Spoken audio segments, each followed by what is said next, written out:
प्यारे विद्यार्थियों, साथियों, आज हम चर्चा करेंगे राज्य के स्वरूप का छठा सिद्धांत, सामाजिक लोकतंत्रीय सिद्धांत या परिप्रेक्ष्य। और इसमें भी आज हम सामाजिक लोकतंत्रीय सिद्धांत का भाग 3 ले रहे हैं, जिसमें कि एलटी हब हाउस की चर्चा करेंगे। जैसा कि मैंने आपको पहले ही बता दिया था कि प्राणों से प्यारे विद्यार्थियों, मैं राज्य के स्वरूप का जो ये सामाजिक लोकतंत्रीय सिद्धांत या परिप्रेक्ष्य या दृष्टिकोण है, इसके ऊपर 4 लेक्चर अपलोड करूंगा। तो आज हम इसके ऊपर तीसरा लेक्चर आपको दे रहे हैं। तो ध्यान दीजिएगा प्राणों से प्यारे विद्यार्थियों, मैं राजनीति विज्ञान को उसकी गहराई में जाकर, उसके अंत स्थल तक जाकर, उसकी एक एक परत को उठा करके आपको समझाने का प्रयास करता हूं। और मेरा मूल लक्ष्य यह है कि मैं मेरे YouTube चैनल पर राजनीति विज्ञान का संपूर्ण पाठ्यक्रम उपलब्ध करूं। क्या मैं मेरे YouTube चैनल पर राजनीति विज्ञान का संपूर्ण पाठ्यक्रम आपको उपलब्ध कराऊं या अपलोड करूं, जिससे कि आपको इधर उधर भटकने की कतई आवश्यकता नहीं हो। मैं दिल से कह रहा हूं आपको कि मुझे लगभग 25 वर्ष हो गए महाविद्यालय में पढ़ाते हुए। तो मैंने वहां देखा कि राजनीति विज्ञान को उस अनुरूप विद्यार्थियों को नहीं समझा जाता है जिस अनुरूप राजनीति विज्ञान को समझाया जाना चाहिए। फॉर एग्जाम्पल, राजनीति विज्ञान के जो जनक हैं अरस्तु, उन्होंने अपनी पुस्तक पॉलिटिक्स में स्पष्ट रूप में लिखा है कि political science is a supreme science, political science is a master science. अर्थात राजनीति विज्ञान एक स्वामी विज्ञान, एक सर्वोच्च विज्ञान है। तो मैं राजनीति विज्ञान को एक स्वामी विज्ञान, सर्वोच्च विज्ञान मानते हुए ही आपको समझाता हूँ प्रतिदिन। बेटा ध्यान दीजिएगा। और इसी के साथ में चूंकि राजनीति विज्ञान के अध्ययन का जो केंद्र बिंदु है, केंद्रीय विषय होता है, वो राज्य होता है, इसलिए राज्य के ऊपर मैंने सबसे ज्यादा लेक्चर अपलोड किए हैं। राज्य की उत्पत्ति के सिद्धांत भी मैंने अपलोड कर दिए हैं। इसी के साथ में राज्य के कार्यों के बारे में मैंने आपको बता दिया है। राज्य के तत्व या राज्य निर्माण के तत्वों के बारे में भी चर्चा कर दी है। और अभी राज्य के स्वरूप की चर्चा चल रही है, जिस पर लगभग 15 सिद्धांत है। 15 के 15 सिद्धांत में मेरे प्राणों से प्यारे विद्यार्थियों को समझाऊंगा। तो डियर स्टूडेंट्स, मैं आगे बढ़ूं उससे पहले प्रतिदिन जो एक लेक्चर मैं YouTube चैनल पर अपलोड करता हूं, उसकी जानकारी सूचना आपको प्राप्त हो सके, इसके लिए हमारे YouTube चैनल को सब्सक्राइब अवश्य कीजिएगा। आशा करता हूं आपने सब्सक्राइब कर दिया होगा। Thank you very much, thank you very much. Dear students, जो विद्यार्थी हमारे चैनल से अवगत हैं, उनका ये दायित्व है कि अन्य राजनीति विज्ञान के विद्यार्थियों को भी हमारे चैनल से अवगत कराएं। अर्थात उनके पास हमारी जो वीडियो हैं वो शेयर कीजिएगा। ये आपका परम दायित्व है। कारण कि जब तक हमें एनर्जी नहीं मिलेगी तब तक हम थोड़ा सा निराश रहेंगे। तो ये स्टूडेंट्स ध्यान दें, मैं विश्वास दिला रहा हूँ आपको कि राजनीति विज्ञान का संपूर्ण पाठ्यक्रम आपको समझाऊंगा। आपको इधर उधर भटकने की कतई आवश्यकता नहीं है। आपको फिजूल खर्चा करने की कोई आवश्यकता नहीं है। और मैं निःशुल्क रूप में हमेशा पढ़ाता रहूँगा। ध्यान दें, सामाजिक लोकतंत्रीय परिप्रेक्ष्य या सिद्धांत या दृष्टिकोण, ठीक है, इसको परिप्रेक्ष्य भी कह सकते हैं, सिद्धांत भी कह सकते हैं, दृष्टिकोण भी कह सकते हैं। हालांकि इन तीनों के अंतर्गत सूक्ष्म अंतर पाया जाता है। ये जब मैं आपको पॉलिटिकल थ्योरी पढ़ाऊंगा तो उस समय दृष्टिकोण, सिद्धांत, परिप्रेक्ष्य, इन सब के अंतर के बारे में भी आपको बताऊंगा। तो प्यारे विद्यार्थियों, सामाजिक लोकतंत्रीय परिप्रेक्ष्य का आज हम भाग 3 ले रहे हैं। और भाग 3 में हम हब हाउस के विचार की चर्चा करेंगे, जैसे कि मैंने यहाँ लिखा भी है, एलटी हब हाउस के विचार। अब इससे पहले इसकी पृष्ठभूमि बनाना जरूरी है, जिससे कि आप इसको ठीक से समझ सकें। डियर स्टूडेंट्स, जब हम राजनीतिक चिंतन के इतिहास का अध्ययन करते हैं, चाहे पश्चिमी राजनीतिक चिंतन के इतिहास की चर्चा करें हम, या भारत के राजनीतिक चिंतन के इतिहास की चर्चा करें, भारत में हम मनु कौटिल्य शुक्र से प्रारंभ कर सकते हैं और पश्चिम में हम प्लेटो से शुरू कर सकते हैं। ठीक है, हालांकि प्लेटो से पहले इनके गुरु सुकरात ने भी काफ़ी कुछ लिख दिया था, पर चूंकि राजनीति दर्शन का जनक प्लेटो को माना जाता है, व्यवस्थित रूप में हम कहें कि राजनीतिक चिंतन की जो शुरुआत होती है वह प्लेटो से ही होती है, इसलिए आप इसकी शुरुआत प्लेटो से मान सकते हैं। तो वास्तव में राजनीतिक चिंतन के इतिहास में चाहे प्लेटो हो, अरस्तु हो, Aquinas, Machiavelli, Hobbes, Locke, Rousseau, Hegel, Green, Karl Marx, Laski, दुनिया भर के राजनीतिक विचारक हैं। भारत की बात करें तो मनु कौटिल्य, शुक्र, बृहस्पति, सोमदेव, सूर्य। आधुनिक विचारकों की बात करें तो राजा राम मोहन राय, गोपाल कृष्ण गोखले, तिलक, मोहनदास करमचंद गांधी जी हैं। दुनिया भर के जो है भारतीय राजनीतिक विचारक भी हैं। तो डेफिनेटली इन सभी ने वास्तविक रूप में राज्य की प्रकृति बेटा ध्यान दें, राज्य की प्रकृति, राज्य के कार्य, व्यक्ति और राज्य के पारस्परिक संबंधों के बारे में अपने अपने विचार दिए हैं। मतलब मेरा कहने का मूल भावार्थ ये है कि जब हम राजनीतिक चिंतन के इतिहास का अध्ययन करते हैं तो राज्य की प्रकृति क्या, राज्य की प्रकृति, राज्य के कार्य, उद्देश्य, लक्ष्य, व्यक्ति और राज्य के संबंधों के बारे में विभिन्न प्रकार के सिद्धांत दिए गए हैं। और जो ये विभिन्न प्रकार के सिद्धांत दिए गए हैं उनमें से हम अभी आपको छठा सिद्धांत समझा रहे हैं। छठे सिद्धांत का भी भाग 3 ले रहे हैं। जैसा कि मैंने यहाँ डायग्राम बना रखा है, आप इसके आधार पर सारी बातें समझ सकते हैं। राजनीतिक चिंतन के इतिहास में राज्य की प्रकृति, कार्यों तथा व्यक्ति और राज्य के संबंध में विभिन्न सिद्धांत प्रस्तुत किए गए, जिसमें छठे सिद्धांत की चर्चा कर रहे हैं हम, सामाजिक लोकतंत्रीय सिद्धांत। ये सिद्धांत क्या कहता है, ये इसके अंतर्गत आएगी बात। फिर मैंने लिखा है कि राज्य की प्रकृति से जुड़े विविध परिप्रेक्ष्य कह सकते हैं।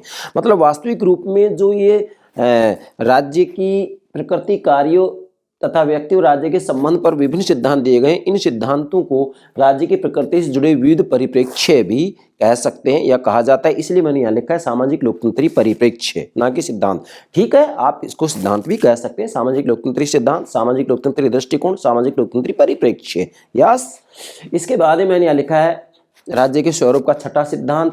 अब छठा सिद्धांत जो सामाजिक लोकतंत्रीय सिद्धांत है क्या कहता है, परिप्रेक्ष्य भी कहेंगे इसको, दृष्टिकोण भी कहेंगे। दृष्टिकोण मतलब वो देखने का नजरिया, मतलब यहाँ राज्य को किस नजरिए से देखा जाता है कि राज्य वास्तविक रूप में आर्थिक गतिविधि में हस्तक्षेप करे या नहीं करे। मतलब जैसे हम कहेंगे कि उदारवादी दृष्टि के अंतर्गत या उदारवादी दृष्टिकोण के अंतर्गत ही जो सामाजिक लोकतंत्री सिद्धांत है वो ये कहता है, क्या कहता है कि राज्य के हस्तक्षेपवादी सिद्धांत का ही खंडन करता है। मतलब जो सामाजिक लोकतंत्रीय सिद्धांत है वो ये कहता है, क्या कहता है कि राज्य को आर्थिक गतिविधियों में हस्तक्षेप करना पड़ेगा, क्योंकि जब तक आर्थिक गतिविधियों में राज्य हस्तक्षेप नहीं करेगा, जब तक लोक कल्याण, जन कल्याण से संबंधित कार्य राज्य नहीं करेगा, तब तक वास्तविक रूप में वहाँ जनता का कल्याण नहीं हो सकता। जन कल्याण के लिए राज्य को हस्तक्षेप करना पड़ेगा। तो इसलिए सामाजिक लोकतंत्री सिद्धांत ये कहता है, क्या कहता है कि राज्य के हस्तक्षेपवादी सिद्धांत का ही खंडन करता है। मतलब इससे पहले जब हम व्यक्तिवादी सिद्धांत आपको समझाए हैं तो वहां पर स्पष्ट रूप में कह दिया है कि राज्य आर्थिक गतिविधि में हस्तक्षेप नहीं करे, लेकिन यहाँ ये कह रहा है कि आर्थिक गतिविधि में राज्य हस्तक्षेप करे। इसलिए इसने कहा है कि राज्य के हस्तक्षेपवादी सिद्धांत का ही खंडन करता है।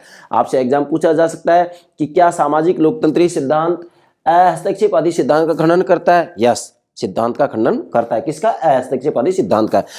हस्तक्षेपवादी सिद्धांत या हस्तक्षेपवादी सिद्धांत क्या होता है? हस्तक्षेपवादी सिद्धांत का मतलब होता है कि राज्य आर्थिक गतिविधियों में हस्तक्षेप करे। हस्तक्षेपवादी सिद्धांत का मतलब होता है कि राज्य आर्थिक गतिविधि में हस्तक्षेप नहीं करे। तो इसने स्पष्ट रूप में कह दिया कि राज्य आर्थिक गतिविधि में हस्तक्षेप करेगा। कौन कह रहा है? ये सामाजिक लोकतंत्री सिद्धांत। इसलिए मैंने लिखा है कि राज्य के हस्तक्षेपवादी सिद्धांत का ही खंडन करता है। कौन? सामाजिक लोकतंत्री सिद्धांत। और नागरिकों के कल्याण के लिए राज्य की सकारात्मक भूमिका के महत्व पर प्रकाश डालता है। मतलब वास्तविक रूप में नागरिकों का कल्याण हो, जनता का कल्याण हो, लोक कल्याण हो, इसके लिए राज्य की सकारात्मक भूमिका के महत्व पर प्रकाश डालता है। मतलब इसका कहना है कि राज्य को जन कल्याण से संबंधित कार्य करने चाहिए। कौन कहता है? सामाजिक लोकतंत्री दृष्टिकोण या सिद्धांत या परिप्रेक्ष्य। इसलिए हम ये कह सकते हैं कि जो सामाजिक लोकतंत्री परिप्रेक्ष्य है यह स्पष्ट रूप में कह रहा है, क्या कह रहा है कि भाई जो उदारवाद है, उदारवाद दो भागों में बढ़ जाता है, नकारात्मक उदारवाद, सकारात्मक उदारवाद। नकारात्मक उदारवाद तो ये कहता है कि राज्य आर्थिक गतिविधि में हस्तक्षेप नहीं करे, जबकि सकारात्मक उदारवाद ये कहता है कि राज्य आर्थिक गतिविधि में हस्तक्षेप करे, अर्थात जन कल्याण के लिए राज्य को आर्थिक गतिविधि में हस्तक्षेप करना चाहिए। ये सकारात्मक उदारवाद कहता है, जैसा कि मैं आगे आपको समझाऊंगा।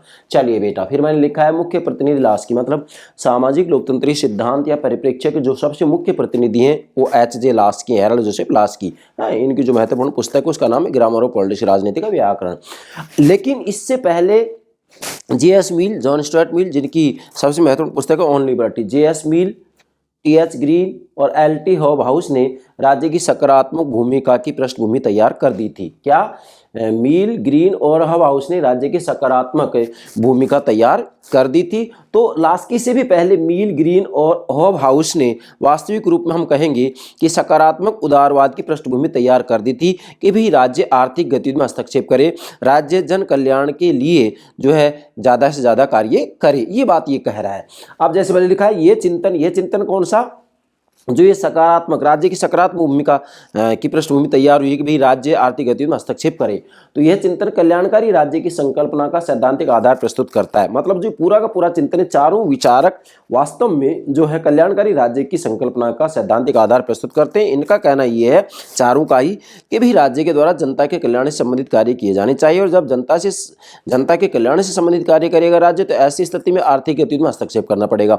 और जब आर्थिक गतिविधि में हस्तक्षेप करेगा तो जो संपत्तिशाली होते, पूंजीपति होते, भूस्वामी होते हैं, उनके पर टैक्स लगाएगा, मतलब कर लगाएगा। और कर से जो आय अर्जित होगी, आय प्राप्त होगी, उस आय को जनता के कल्याण या जन कल्याण से संबंधित कार्यों के ऊपर खर्च किया जाएगा। जैसा कि मैंने यहाँ लिखा है, बाजार अर्थव्यवस्था को विनियमित, मतलब वास्तविक रूप में कल्याणकारी राज्य के अंतर्गत इन्होंने जो है बाजार अर्थव्यवस्था को विनियमित करने का बताया है कि भी बाजार अर्थव्यवस्था को विनियमित किया जाए, जिससे कि वास्तविक रूप में जो पूंजीपति हैं, संपत्तिशाली हैं, भूस्वामी, उनके ऊपर टैक्स लगाया जाए, और इससे जो आय प्राप्त हो वो जन कल्याण के ऊपर खर्च की जाए। ये बात ये कह रहे हैं। तो सामाजिक लोकतंत्रीय सिद्धांत मूलतः ये कहना चाह रहा है, क्या कहना चाह रहा है, कि ये राज्य को वास्तविक रूप में आर्थिक गतिविधियों में हस्तक्षेप करने की सलाह दे रहा है कि हस्तक्षेप करे। यस, अब आगे बढ़ते हैं हम। जैसा कि मैंने यहाँ नोट भी किया है कि देखो, वैसे उदारवाद दो भागों में बढ़ जाता है, सकारात्मक उदारवाद, नकारात्मक उदारवाद। सकारात्मक उदारवाद तो ये कहता है कि राज्य आर्थिक गतिविधियों में यस हस्तक्षेप करे। नकारात्मक उदारवाद कहता है कि राज्य आर्थिक गतिविधियों में हस्तक्षेप नहीं करे। नकारात्मक उदारवाद ये कहता है कि राज्य कम से कम कार्य करे। सकारात्मक उदारवाद ये कहता है कि राज्य जन कल्याण से संबंधित कार्य करे। और वैसे देखें तो जो उदारवाद है, ये विचारधारा सबसे लंबी विचारधारा है। उदारवाद के जनक जॉन लॉक कहलाते हैं, जो कि एक संवेदवादी विचारक है, समझौतावादी विचारक है, अनुबंधवादी विचारक है। जॉन लॉक उदारवाद के जनक है, और इस विचारधारा का काल लगभग 450 वर्ष है। अभी तक ये विचारधारा जीवित है और लंबी अवधि तक ये जीवित रहेगी। इसका कारण क्या है? इसका कारण ये कि उदारवादी विचारधारा में लचीलापन पाया जाता है, मतलब समय और परिस्थिति के हिसाब से ये अपने आप में परिवर्तन कर लेती है। आप स्वयं देख सकते हैं कि उदारवाद प्रारंभ में नकारात्मक था और इसके बाद में सकारात्मक हो गया, जबकि अन्य विचारधाराओं में इतना लचीलापन नहीं था, इसलिए उनका धीरे धीरे पतन हो गया, जबकि उदारवादी विचारधारा आज भी जीवित है। इसका मुख्य कारण होगा ये। अब हम लेते हैं एल.टी. हॉबहाउस के विचार, ये इसका पार्ट 3 हो गया, मतलब भाग 3, सामाजिक लोकतंत्रीय सिद्धांत का भाग 3। इसमें किसके विचार लेंगे हम? एल.टी. हॉबहाउस के विचार। मतलब एल.टी. हॉबहाउस के जो विचार हैं, क्या उसके अंतर्गत सामाजिक लोकतंत्रीय परिप्रेक्ष्य से संबंधित विचार पाए जाते हैं? ये बात हमें देखनी है, तो ध्यान दें, एल.टी. हॉबहाउस के विचार। अब एग्जाम में किसी भी रूप में आपसे यहाँ पर एल.टी. हॉबहाउस के संबंध में प्रश्न पूछा जा सकता है। मैंने सभी महत्वपूर्ण बात इसमें नोट कर दी हैं, आप अपने नोट्स बनाइएगा। कुछ विद्यार्थी मुझे कहते हैं कि सर आप अलग से हमें नोट्स उपलब्ध कराएं। बेटा, ये मैं लिखता किसके लिए? आपके लिए तो लिखता हूँ। मुझे आवश्यकता क्या है? मैं तो आपको स्पीच दे करके, लेक्चर दे करके एक तरफ हो जाऊँगा, समझा दूंगा, कोई दिक्कत नहीं, नो टेंशन। मुझे लिखने की आवश्यकता नहीं, लेकिन ये आपके लिए मुझे नोट करना पड़ता है, जिससे कि जो विद्यार्थी नोट्स बनाते हैं उनको इधर उधर भटकने की आवश्यकता नहीं हो। बाकी हम समझाते तो हैं ही साथ, आपको दिक्कत ही नहीं आनी चाहिए। चलो, सबसे पहले तो यहाँ पर आता है क्या, कि जो एल.टी. हॉबहाउस हैं वो सकारात्मक उदारवाद की अगली कड़ी है। जैसा कि मैंने लिखा है, सकारात्मक उदारवाद की अगली कड़ी हॉबहाउस है। मतलब देखो, वैसे देखा जाए तो सकारात्मक उदारवाद की बात लास्की भी करते हैं, मिल भी करते हैं, ग्रीन भी करते हैं, और हॉबहाउस कर ही रहे हैं। सकारात्मक उदारवाद का मतलब क्या होता है कि इसके अंतर्गत वास्तव में राज्य आर्थिक गतिविधि में हस्तक्षेप करेगा, मतलब राज्य जन कल्याण संबंधित कार्य करे, यहाँ ये बात कही जाएगी। जबकि नकारात्मक उदारवाद में कहा जाएगा कि राज्य कम से कम हस्तक्षेप करे, आर्थिक गतिविधियों से दूर रहे। ठीक है, ये अंतर आपको ध्यान रखना है। तो देखिएगा, सकारात्मक उदारवाद की अगली कड़ी कौन है? हॉबहाउस है। इन्होंने उदारवाद और समाजवाद के संयोग को बढ़ावा दिया। अब ध्यान देंगे, मतलब एल.टी. हॉबहाउस एक ऐसे विचारक है जिन्होंने उदारवाद और समाजवाद के संयोग को बढ़ावा दिया। उदारवाद का केंद्र बिंदु क्या होता है? स्वतंत्रता। समाजवाद का केंद्र बिंदु क्या होता है? समानता। तो एल.टी. हॉबहाउस ने उदारवाद और समाजवाद के संयोग को बढ़ावा दिया है। आपसे एग्जाम में ये प्रश्न पूछा जा सकता है। नेक्स्ट, जिसके आरंभिक मतलब आरंभिक संकेत जे.एस. मिल के चिंतन में मिलते हैं। मतलब जो ये उदारवाद और समाजवाद का इन्होंने संयोग किया है, समन्वय किया है, तालमेल किया है, इसके प्रारंभिक संकेत जे.एस. मिल के चिंतन में हमें मिलते हैं। जे.एस. मिल के ऊपर मैंने अलग से प्रथम जो भाग है वो आपको समझा दिया है, वहां आप देख सकते हैं। उसके बाद में अब ध्यान दें कि जो उदारवाद है, उदारवाद स्वयं दो भागों में बढ़ जाता है, नकारात्मक, सकारात्मक, या पुराना उदारवाद और नया उदारवाद, ऐसे भी कह सकते हैं आप। ठीक है, जैसे सकारात्मक उदारवाद है, इसको नया उदारवाद कहेंगे। नकारात्मक इसको पुराना उदारवाद कहेंगे। तो मैंने लिखा पुराना उदारवाद क्या करता है कि ये राज्य का कार्य क्षेत्र सीमित रखने की बात करता है। मतलब जो नकारात्मक उदारवाद है वो ये कहता है कि राज्य का जो कार्य, मैंने कहा था ना कार्यों के बारे में, कि राज्य का जो कार्य क्षेत्र वो सीमित हो, मतलब राज्य कम से कम कार्य करे, राज्य कम से कम शासन करे, आर्थिक गतिविधियों में ना के बराबर हस्तक्षेप करे, जन कल्याण संबंधित कार्य नहीं करे, ये बात कहता है पुराना उदारवाद या नकारात्मक उदारवाद।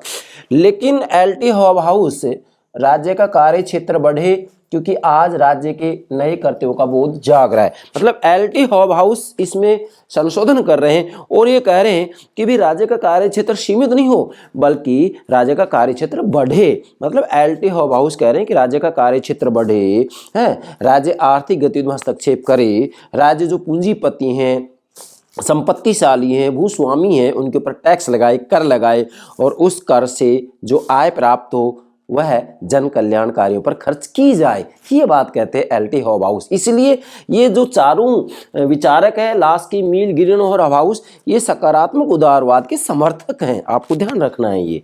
तो ये एलटी हॉबहाउस कह रहे हैं कि राज्य का कार्य क्षेत्र बढ़े, मतलब जन कल्याण संबंधित कार्य राज्य के द्वारा किए जाएं। तो इसका मतलब ये होगा कि आर्थिक गतिविधि में राज्यों को हस्तक्षेप करना पड़ेगा, करना भी चाहिए, क्योंकि आज राज्य के नए कर्तव्यों का बोध जाग रहा है। मतलब आज वास्तविक रूप में जो राज्य है उसके नए कर्तव्यों का बोध जाग रहा है, ज्ञान जाग रहा है। क्यों? क्योंकि वास्तव में जब तक राज्य के द्वारा जनता के कल्याण से संबंधित कार्य नहीं किए जाएंगे तब तक प्रत्येक व्यक्ति के व्यक्तित्व का विकास नहीं हो सकता।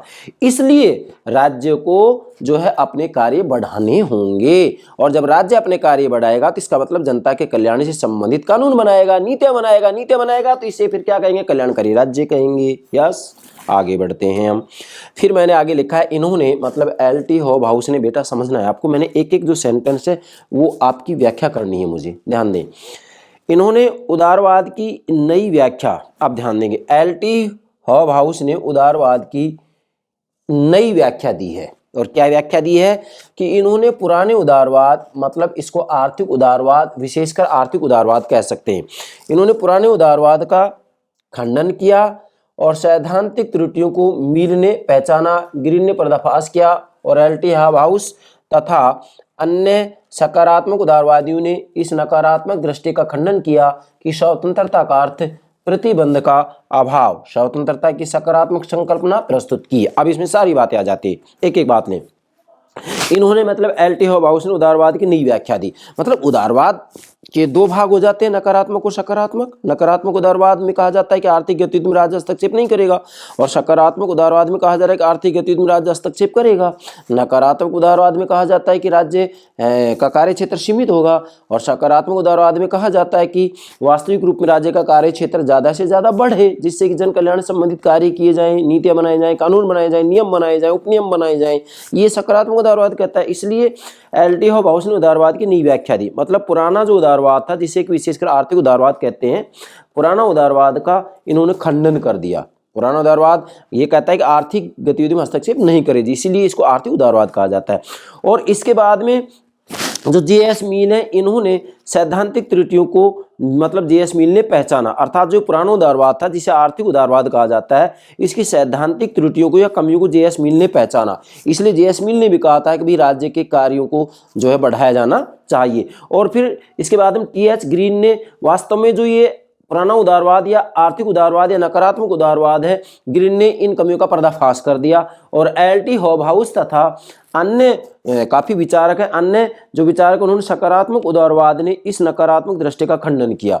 मतलब वास्तव में ये इससे पहले एक नकारात्मक दृष्टि थी, क्या थी कि स्वतंत्रता का अर्थ प्रतिबंध का अभाव है। मतलब इनसे पहले ये माना जाता था कि स्वतंत्रता का अर्थ क्या है? प्रतिबंध का अभाव है। मतलब किसी प्रकार का कोई प्रतिबंध नहीं लगाया जाए, व्यक्तियों को अपनी इच्छा अनुसार कोई भी कार्य करने की आज़ादी दी जाए, तो इसलिए प्रतिबंध का अभाव ये स्वतंत्रता का अर्थ माना जाता था। तो एलटी हॉबहाउस ने इस दृष्टिकोण का क्या किया? खंडन कर दिया और कहा कि स्वतंत्रता की सकारात्मक संकल्पना प्रस्तुत की। मतलब इन्होंने ये कहा कि वास्तविक रूप में व्यक्ति पूर्ण रूप में स्वतंत्र तभी हो सकता है जबकि वह उन्हीं कार्यों को करे जिन कार्यों को करने से उसकी व्यक्तित्व का विकास हो सके। उन कार्यों को करने की आज़ादी नहीं होनी चाहिए जिन कार्यों को करने से उसका स्वयं का अहित हो, स्वयं का ही नुकसान हो, स्वयं का ही मतलब हम ये कहें कि जीवन समाप्त हो। ऐसे कार्य करने की आज़ादी नहीं दी जा सकती। इसलिए यहाँ पर सकारात्मक उदारवाद ने इस नकारात्मक दृष्टि का खंडन किया कि स्वतंत्रता का प्रतिबंध का अभाव है और स्वतंत्रता की सकारात्मक संकल्पना प्रस्तुत की। मतलब स्वतंत्रता की संकल्पना दो भागों में जाती है, नकारात्मक और सकारात्मक। नकारात्मक स्वतंत्रता में कहा जाता है कि राज्य व्यक्ति की स्वतंत्रता में हस्तक्षेप नहीं करेगा, मतलब प्रतिबंध का अभाव ही स्वतंत्रता है। ये तो नकारात्मक स्वतंत्रता का अर्थ है।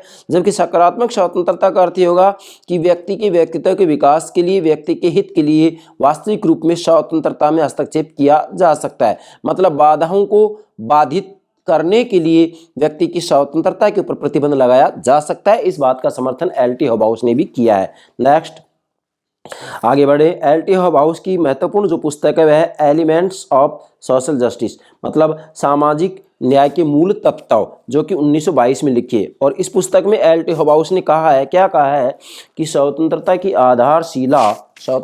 आधारशिला सामाजिक बंधन की आध्यात्मिक प्रकृति और सर्वहित का युक्त स्वरूप है। नोट करेंगे इसका। स्वतंत्रता की आधारशिला सामाजिक बंधन की आध्यात्मिक प्रकृति और सर्वहित का युक्त स्वरूप है। युक्त स्वरूप है मतलब यहाँ इन्होंने एल.टी. हॉबाउस ने अपनी पुस्तक में सामाजिक न्याय का मूल तत्व के अंतर्गत, जो 1922 में लिखी है, कहा है कि स्वतंत्रता की आधारशिला सामाजिक बंधन की आध्यात्मिक प्रकृति और सर्वहित का युक्त स्वरूप है। ये इन्होंने स्वतंत्रता की आधारशिला मानी है। और इसके बाद में जो एल.टी. हॉबाउस है वही कहते हैं कि व्यक्तिक हित सर्वहित के साथ जुड़ा है और सर्वहित का आधार व्यक्तिक हित है। ध्यान दें, ये बात किसने कही है? एल.टी. हॉबाउस ने कही है। तो आपसे एग्जाम में पूछा जा सकता है किसी भी रूप में। क्या एल.टी. हॉबाउस कह रहे हैं कि व्यक्तिक हित मतलब व्यक्ति का हित, व्यक्तिक हित सर्वहित के साथ जुड़ा है, मतलब जो व्यक्ति का हित है वह सबके हितों के साथ जुड़ा है। और जब सबके हितों के साथ जुड़ा है तो ऐसी स्थिति में सर्वहित का आधार व्यक्ति के हित है। इसलिए सभी के हित का जो आधार है वो व्यक्ति का हित है। यह एल.टी. हॉबाउस ने कही है। आगे बढ़ते हैं। एल.टी. हॉबाउस ने इमैनुअल कांट, जे.एस. मिल और टी.एच. ग्रीन के इस मत को स्वीकार किया कि आत्मसिद्धि, आप नोट करें यहाँ, आत्मसिद्धि इच्छा के स्वतंत्र प्रयोग पर निर्भर है। ये ध्यान देंगे यहाँ। मतलब एल.टी. हॉबाउस ने इमैनुअल कांट, जे.एस. मिल और ग्रीन के इस मत को स्वीकार किया। किस मत को स्वीकार किया? कि आत्मसिद्धि इच्छा के स्वतंत्र प्रयोग पर निर्भर है। मतलब अपनी आत्मसिद्धि इच्छा के स्वतंत्र प्रयोग पर निर्भर है। क्यों? क्योंकि वह इच्छा सद इच्छा की अभिव्यक्ति है। सद इच्छा का मतलब अच्छी इच्छा, सद इच्छा की अभिव्यक्ति है। कौन सी इच्छा? क्योंकि वह इच्छा, मतलब यहां फिर कह रहा हूं मैं, आत्मसिद्धि इच्छा के स्वतंत्र प्रयोग पर निर्भर है। और क्योंकि वह इच्छा, जो इस इच्छा का प्रयोग किया जा रहा है, वह इच्छा सद इच्छा की अभिव्यक्ति है। ये बात किसने कही है? एल.टी. हॉबाउस ने कही। तो ये आपको ध्यान में रखना है। इसके बाद में एल.टी. हॉबाउस कह रहे हैं कि बल प्रयोग से नैतिकता की प्रेरणा नहीं जगाई जा सकती, क्योंकि उससे चरित्र का नाश होता है। अब ध्यान दें, यहाँ आगे बढ़ते हैं हम। मतलब एल.टी. हॉबाउस कह रहे हैं कि भाई बल प्रयोग से नैतिकता की प्रेरणा नहीं जगाई जा सकती, व्यक्ति को नैतिक नहीं बनाया जा सकता है। क्यों? क्योंकि अगर बल प्रयोग से नैतिकता की प्रेरणा जगाई जाएगी तो इससे क्या होगा? उससे चरित्र का नाश होगा, चरित्र समाप्त होगा। क्योंकि व्यक्तित्व का निर्माण बाहर से नहीं बल्कि भीतर से होता है। मतलब व्यक्ति की व्यक्तित्व का जो निर्माण होता है वो बाहर से नहीं होता है, आरोपित करने से नहीं होता है, बल्कि व्यक्ति की व्यक्तित्व का विकास तो भीतर से होगा। और जब व्यक्ति की व्यक्तित्व का विकास भीतर से होगा तो ऐसी स्थिति में क्या होगा कि बाहरी जगत का काम व्यक्तित्व का निर्माण करना नहीं बल्कि परिस्थितियां जुटाना है। मतलब एल.टी. हॉबाउस कह रहे हैं कि बाहरी जगत का काम व्यक्ति के व्यक्तित्व का निर्माण करना नहीं है। बाहरी जगत व्यक्ति के व्यक्तित्व का निर्माण कर ही नहीं सकता, वो तो आंतरिक बात है, मानव मन की बात है। तो ऐसी स्थिति में तो क्या किया जाना चाहिए कि ऐसी परिस्थिति जुटाएं जिससे कि व्यक्ति के व्यक्तित्व का निर्माण हो सके, विकास हो सके, व्यक्ति के व्यक्तित्व का निर्माण या विकास हो सके।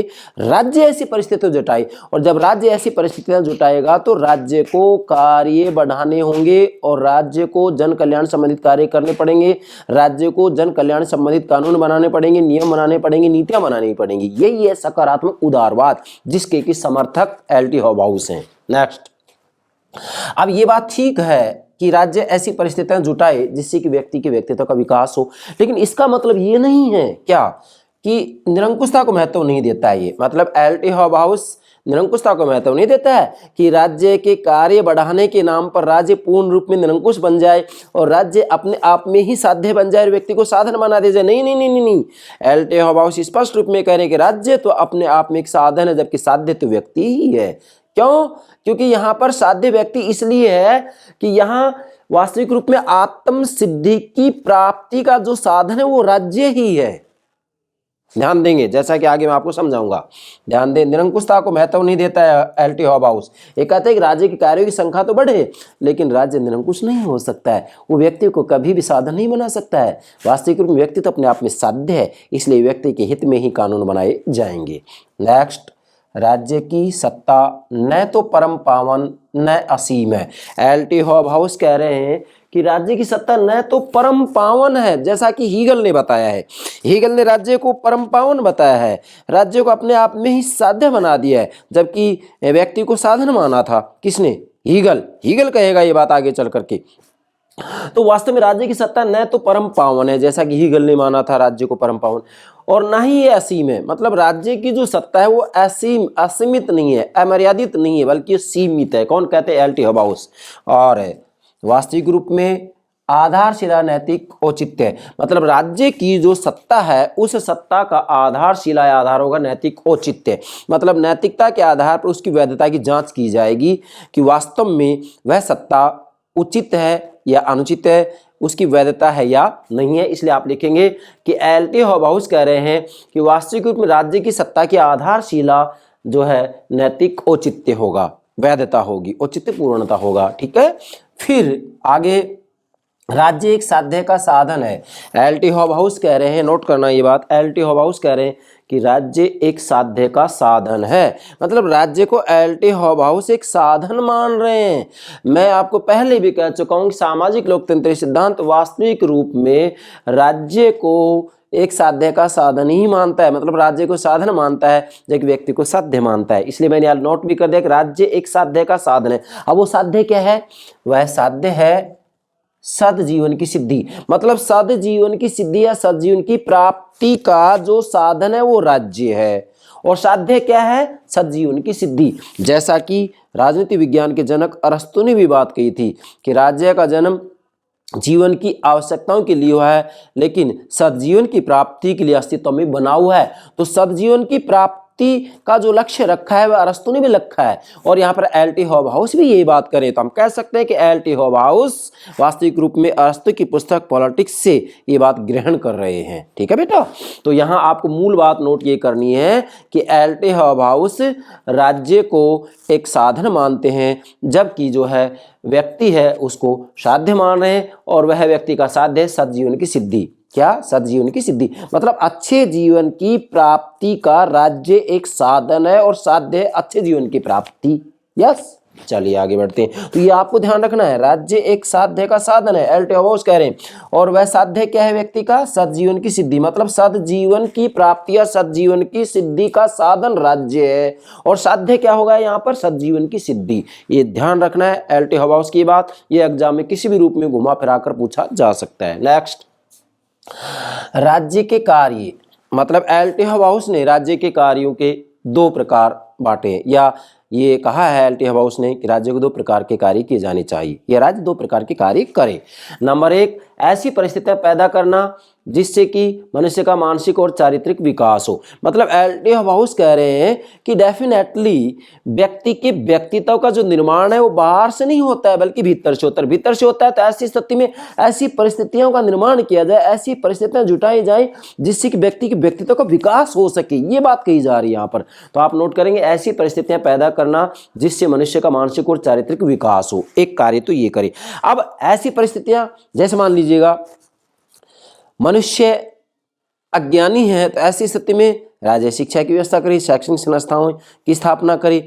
इसी प्रकार से मान लीजिएगा जल की व्यवस्था करे, हैं, व्यक्तियों के स्वास्थ्य के लिए चिकित्सालयों की व्यवस्था करे। तो ऐसी परिस्थितियों का निर्माण राज्य करे, ये बात कह रहे हैं एलटी हॉबाउस। दूसरा कार्य, उपयुक्त कानून बनाए। मतलब जब राज्य ऐसी परिस्थितियां बनाएगा जिससे कि व्यक्ति के व्यक्तित्व का विकास हो, तो इसके लिए ये निश्चित रूप में इसको अर्थात राज्य को उपयुक्त कानून बनाने पड़ेंगे, मतलब उनके अनुरूप फिर कानून बनाए। तो दूसरा कार्य होगा उपयुक्त कानून बनाना, मतलब ऐसे कानून बनाए जिससे कि ऐसी परिस्थितियों का निर्माण हो जिसके अंतर्गत व्यक्ति की व्यक्तित्व का निर्माण हो सके, विकास हो सके। फिर मैंने लिखा है दोनों कार्यों में, मतलब ये जो दोनों कार्य हैं, ऐसी परिस्थितियां पैदा करना और उपयुक्त कानून बनाना, दो कार्य हो गए। दोनों कार्यों में राज्य के नियंत्रण का ध्येय स्वतंत्रता के क्षेत्र का विस्तार होना चाहिए। मतलब दोनों कार्यों में जो ये दोनों कार्य उपयुक्त कानून बनाना, ऐसी परिस्थितियां पैदा करना, दोनों कार्यों में राज्य के नियंत्रण का ध्येय, मतलब इन दोनों ही कार्यों में ऐसी परिस्थितियां पैदा करना जिससे मनुष्य का मानसिक और चारित्रिक विकास हो और इसके अनुरूप उपयुक्त कानून बनाए। इन दोनों कार्यों में राज्य के नियंत्रण का जो ध्येय है, मतलब राज्य जो नियंत्रण रख रहा है, इसका ध्येय है स्वतंत्रता के क्षेत्र का विस्तार होना चाहिए। मतलब यहाँ स्वतंत्रता का जो क्षेत्र है उसका क्या होना चाहिए, विस्तार होना चाहिए। ऐसा नहीं होना चाहिए जैसे कि यहाँ पर जो ये प्रतिबंध का अभाव ही स्वतंत्रता माना गया। नहीं नहीं नहीं नहीं नहीं भाई, व्यक्ति को स्वतंत्र करने के लिए उसकी स्वतंत्रता के ऊपर प्रतिबंध लगाए जा सकते हैं, ठीक है। जैसा कि जीएस मिल ने कहा है कि एक व्यक्ति एक पुल को पार कर रहा है और पुल आगे से टूटा हुआ है, वहाँ पर एक ट्रैफिक पुलिस वाला खड़ा हुआ है और वह चाहे एक बाइक सवार हो या 4 व्हीलर के अंतर्गत जा रहा हो, उस ड्राइवर से कहा जा रहा है कि भाई आप आगे मत जाइएगा, पुल टूटा हुआ है। तो ऐसी स्थिति में उसको यदि ये शिकायत हो कि मेरी स्वतंत्रता छीनी जा रही, नहीं नहीं नहीं, उसकी स्वतंत्रता नहीं छीनी जा रही, क्योंकि उस व्यक्ति की इच्छा नहीं है कि मैं मरूं, मतलब उस व्यक्ति की मरने की इच्छा नहीं है, इसलिए उसको वहां रोका जा रहा है कि आप ठहरिए, आगे जाएंगे तो गिर जाएंगे तो आप मर जाएंगे। अब यहाँ पर उस व्यक्ति को हम और ज्यादा स्वतंत्र कर रहे हैं, राज्य स्वतंत्र कर रहा है, उसकी स्वतंत्रता छीन नहीं रहा है, क्योंकि वास्तव में उस व्यक्ति की जो इच्छा है वो मरने की नहीं है बल्कि जीवित रहने की। तो हम उसको जीवित रखवा रहे हैं, हम उसको जीवित रखने का प्रयास करें, इसलिए व्यक्ति को स्वतंत्र करने के लिए उसकी स्वतंत्रता के ऊपर प्रतिबंध लगाया जाए, ये बात कही जाएगी इसके अंतर्गत। नेक्स्ट, यहां तो होगा बेटा, आगे बढ़ते हैं। अगली बात, एलटी हॉबाउस कह रहे हैं कि राज्य को अपने विकास के लिए सार्वजनिक नियंत्रण का ऐसा विस्तार करना चाहिए जो जीवन और मानव मन की पूर्ण स्वतंत्रता में सहायक हो। अब ध्यान देंगे, एलटी हॉबाउस का व्याख्यान से एग्जाम पूछा जा सकता है कि राज्य को अपने विकास के लिए सार्वजनिक नियंत्रण का ऐसा विस्तार करना चाहिए, मतलब सार्वजनिक नियंत्रण का ऐसा विस्तार करना चाहिए जो जीवन और मानव मन की पूर्ण स्वतंत्रता में सहायक हो। मतलब राज्य को अपने विकास के लिए सार्वजनिक नियंत्रण का ऐसा विस्तार करना चाहिए, कैसा विस्तार करना चाहिए, जो जीवन और मानव मन की पूर्ण स्वतंत्रता में सहायक हो। मतलब मानव मन की पूर्ण स्वतंत्रता में सहायक हो, जीवन की पूर्ण स्वतंत्रता में सहायक हो, ऐसा विस्तार करना चाहिए। मतलब सार्वजनिक नियंत्रण का ऐसा विस्तार करना चाहिए। इसका मतलब ये है कि वास्तविक रूप में यहाँ पर व्यक्ति को स्वतंत्र करने के लिए उसकी स्वतंत्रता के ऊपर प्रतिबंध लगाया जाए, क्योंकि व्यक्ति को वही कार्य करने की अनुमति दी जानी चाहिए जिन कार्यों को वह स्वयं करना चाहता है और जिनको कि करना चाहिए। ऐसे कार्य करने की आज़ादी नहीं दी जानी चाहिए जिन कार्यों को करने से उसका अहित हो। जैसे मैंने आपको एक पुल का एग्जाम्पल दिया था कि वास्तव में व्यक्ति की इच्छा मरने की नहीं होती है, इसलिए यदि उसको रोका जा रहा है कि आगे मत जाइए, पुल टूटा हुआ है, तो निश्चित रूप में उसकी स्वतंत्रता को छीना नहीं जा रहा है, उसकी स्वतंत्रता पर प्रतिबंध नहीं लगाया जा रहा है, बल्कि उसको और ज़्यादा स्वतंत्र किया जा रहा है, क्योंकि उसकी मरने की इच्छा नहीं है। आप इस एग्जाम्पल से इस बात को समझ सकते हैं। नेक्स्ट, यहाँ फिर मैंने ये डायग्राम बनाया है और लिखा है सकारात्मक उदारवाद। मतलब एलटी हॉबाउस वास्तविक रूप में सकारात्मक उदारवाद के समर्थक। इनका कहना है कि राज्य का जो कार्य क्षेत्र है धीरे धीरे बढ़ाया जाए और आर्थिक गतिविधियों में हस्तक्षेप करना पड़ेगा, राज्य के कार्य बढ़ें, यही तो सकारात्मक उदारवाद है। आप इसको ऐसे भी समझ सकते हैं कि जो एलटी हॉबाउस है सकारात्मक उदारवाद का समर्थन कर रहा है और यह राज्य को एक साधन मानता है जबकि व्यक्ति को साध्य मानता है। और ये साध्य क्या होगा, जैसा कि मैंने यहाँ नोट भी कर दिया है, सद्जीवन की सिद्धि, मतलब अच्छे जीवन की प्राप्ति। फिर मैंने लिखा है इधर कल्याणकारी राज्य, मतलब सामाजिक लोकतंत्री सिद्धांत वास्तविक रूप में कल्याणकारी राज्य की संकल्पना को ही आगे बढ़ाता है। अर्थात उदारवाद का जो दूसरा रूप है सकारात्मक उदारवाद, इसी विचार परंपरा को एल.टी. हॉबहाउस भी आगे बढ़ाते हैं। तो पढ़ने से प्यारे विद्यार्थियों, मुझे विश्वास है यहाँ तक आप ये बात समझ गए होंगे। इसका मूल जो निष्कर्ष है, निचोड़, वो ये है कि एल.टी. हॉबहाउस ये कह रहे हैं कि राज्य का कार्य क्षेत्र बढ़ाया जाए, राज्य आर्थिक गतिविधि में हस्तक्षेप करे, जिससे कि जन कल्याण से संबंधित कार्य किए जा सकें। इसी के साथ में एल.टी. हॉबहाउस की मुख्य बात ये भी है कि यहाँ पर भी राज्य को अपने आप में एक साधन माना जाता है, जबकि व्यक्ति को साध्य माना जाता है। और व्यक्ति का साध्य है यहाँ पर क्या देखिएगा, इधर सज्जीवन की सिद्धि। और सज्जीवन की, अच्छे जीवन की प्राप्ति तभी हो सकती है, कब हो सकती है, जबकि राज्य ऐसी परिस्थितियां जुटाए। ये बात एल.टी. हॉबहाउस कह रहे हैं। तो ये जो पूरा लेक्चर मैंने आपको समझाया है, इसमें सामाजिक लोकतंत्र सिद्धांत का तीसरा भाग लिया है, जिसमें हमने एल.टी. हॉबहाउस के विचार की चर्चा की है। अब बच गया इसके अंतर्गत इसका चौथा भाग, H.J. लॉस की, हेराल्ड जोसेफ लॉस की, जो कि कल मैं आपको समझा दूंगा। ये आपका कल जो है छठा सिद्धांत समाप्त हो जाएगा। इसके बाद हम सातवें सिद्धांत की चर्चा करेंगे। तो मुझे पूरा विश्वास है आप राज्य के स्वरूप का जो छठा सिद्धांत है, सामाजिक लोकतंत्री सिद्धांत या परिप्रेक्ष्य, इसका जो तीसरा भाग है, जिसमें हमने एल.टी. हॉबहाउस के विचार आपको समझाए हैं, संपूर्ण रूप में समझ में आएगा, ये मैं पूर्ण विश्वास से कह सकता हूँ। Yes dear students, okay, thank you very much, thank you very much.